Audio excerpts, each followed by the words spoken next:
semua komisaris di BUMN, apalagi direksi, itu harus mundur dari partai.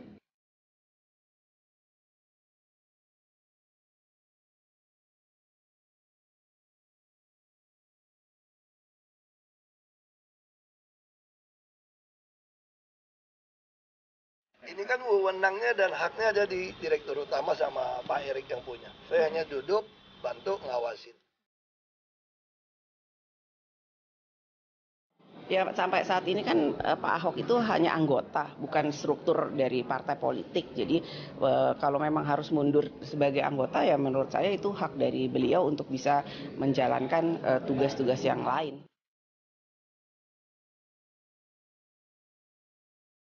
Beliau kalaupun mau masuk BUMN harus mengundurkan diri.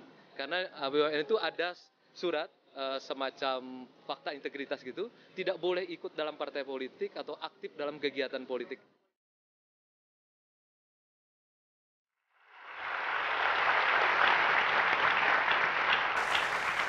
Ya, saya mau langsung to the point ke Bang Sandiaga Uno. Penunjukan Basuki Cahayapurnama, itu keputusan yang tepat atau tidak tepat? Ini Pertamina BUMN terbesar dengan dari segi aset dan juga tugas terbesar salah satunya adalah penyediaan energi. Salah satu yang membuat kita garu-garu kepala, PR terbesar adalah defisit neraca perdagangan yang diakibatkan defisit daripada kebanyakan impor migas. Nah ini tugas dari Pertamina. Saya tidak pernah ada kesempatan untuk mengkaji track record rekam jejak dari BTP di korporasi. Saya pernah melanjutkan kerja beliau di DKI. Dan tentunya nanti pada satu saat yang perlu dipertanyakan adalah pengambil keputusan di TPA. Karena sangat mudah untuk menentukan seorang komisaris dan direksi karena udah ada matriksnya. Pernah nggak dia memimpin perusahaan? Pernah nggak komisaris utama terakhir di mana? Bagaimana track recordnya seperti apa? Bagaimana pengalamannya dia di bidang migas, khususnya eksplorasi. Bagaimana dengan downstream migas. Bagaimana kemampuan dia untuk menekan impor migas. Ini yang harus betul-betul dikupas. Bagaimana dia nanti posisi sebagai komisaris utama berani, saya yakin beliau pasti akan berhadapan dengan mafia migas. Karena ini sudah menjadi rahasia umum. Presiden aja sudah mulai marah gitu loh, karena ini terus berulang. Nah ini yang akan kita lihat. Apakah berdasarkan kriteria-kriteria itu sampai sekarang menurut Anda jadi sesungguhnya tidak terlalu cocok posisi ini? Kita beri kesempatan waktu 6 bulan. Kita lihat kinerja. 6 bulan Anda beri waktu? Karena hanya kita bisa lihat diteruskan nggak praktek yang selama ini dikritisi. Kalau dia mengambil keputusan untuk tidak meneruskannya, ya ini adalah plus point. Dan ini menambah tentunya bobot KPI tadi. Karena key performance indicators dari seorang komisaris utama adalah kan dia pengawas. Dia ini adalah pemegang mandat sebagai komisaris utama dan tanggung jawabnya itu kepada pemegang saham. Pemegang sahamnya tentunya Pak Menteri. Ya. Dan di situ nanti kan kita lihat dari segi KPI-nya seperti apa. Bagaimana impor migas selama 6 bulan. Sudah turun atau belum. Bagaimana dengan efisiensi. Bagaimana dengan produksi. Target produksi 1 juta barrel per hari itu apa bisa dicapai atau belum. Nah, ini sama sekali bukan tugas yang ringan. Sama sekali, dan tapi kita berikan kesempatan, dia memberikan bukti kinerjanya dan kita jangan judge dulu. Jangan kita judge, beri kesempatan bekerja, give benefit of the doubt, setelah itu baru kita evaluasi. Baru dievaluasi. Pak Said Didu, kalau Bang Sandi bilang kita beri waktu 6 bulan untuk Basuki Cahayapurnama membuktikan kinerjanya. Apa kira-kira key indikator dari Anda? Kalau Ahok melakukan ini, maka artinya ia berhasil. Pertama, saya senang proses fit and proper test yang dilakukan oleh Pak Menteri. Karena dia umumkan dulu ke publik sehingga 270 juta orang mengevaluasi Ahok. Dan menghasilkan kontroversi yang sangat tinggi. Dan tadi, karena saya tidak tahu juga kompetensinya Ahok itu apa. Yang saya tahu, kita sama-sama tahu gaya memimpinnya. Tapi kita sama-sama tidak tahu kompetensi di korporasinya, sama-sama tidak tahu. Nah, sehingga saya pikir mungkin tugasnya bukan di migas jadinya. Mungkin tugasnya ada 4 masalah besar di Pertamina, saya nggak tahu. Pak Menteri nggak usah dibuka nanti, tapi dugaan saya saja. Satu adalah penugasan pemerintah yang sering merugikan Pertamina.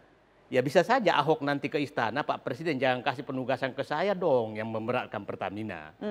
Yang kedua mungkin datang ke kantornya Pak Luhut, Pak tolong dong investasi Pertamina jangan ada yang intervensi apapun sehingga kilang cepat jadi, kira-kira begitu. Mungkin juga akan datang ke Kementerian Keuangan, Bu Menteri, bayarlah utang pemerintah ke Pertamina yang sudah puluhan triliun. Mungkin juga dia akan datang ke kantornya Menteri SDM. Tolonglah berikan blok migas, jangan harganya mahal, kasihlah yang gratis. Kira-kira itu tugasnya Ahok. Jadi ini lebih ke tugas-tugas lobby untuk mengubah kebijakan tertentu. Menurut Anda kompetensinya lebih ke situ?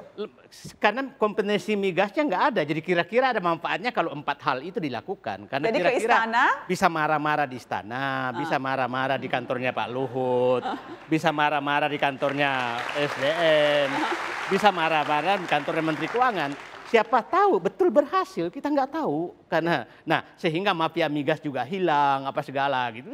Kira-kira itu tugasnya, karena ya kelihatannya saya berharap itu. Tapi nggak usah dibuka Pak Menteri, saya sih berharap demikian tugasnya. Mas Eko? Ya kalau menurut saya gini ya, ekspektasi saya tadinya, kalaupun Pak Ahok masuk dalam jajaran pejabat tinggi di BUMN, itu masuknya tidak ke Pertamina. Tapi kepada BUMN yang sakit, dan itu banyak, dan itu biasanya problemnya juga soal governance juga gitu, dan beliau kan dikenal karena ketegasannya. Salah satu aspek governance yang tadi disinggung adalah komprominya itu nggak ada gitu loh. Jadi kalau kemudian ditaruh di Pertamina yang sebetulnya ini juga sudah masuk ya perusahaan besar begitu ya, terus kemudian dengan segala macam capaiannya begitu, maka sebenarnya. Tapi kan banyak mafianya juga.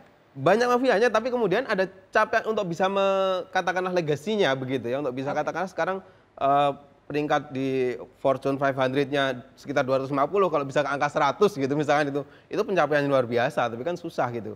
Artinya begini, menaruh beliau dengan kapasitas tadi sebenarnya secara kapasitas bisnisnya mungkin juga sama-sama nggak tahu, tapi kemudian kita tahu track record ketegasan dan berbagai macam gebrakan-gebrakan itu harusnya ya juga ditaruh di BUMN yang membutuhkan sekali gitu ya saat ini, yang sedang merugi dan kemudian butuh gebrakan-gebrakan semacam itu sehingga harapannya bisa untung begitu Mbak Nana.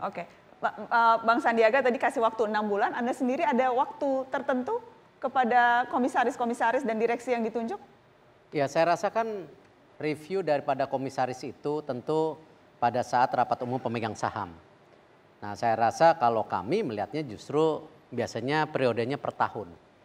Ya, tapi sia-sia aja untuk teman-teman atau siapapun yang mereview selama 6 bulan, tapi prosesnya memang biasanya per tahun. Tadi yang seperti Pak Said Didu bilang, kan kalau copot ganti itu akhirnya menjadi tempat dagangan lagi.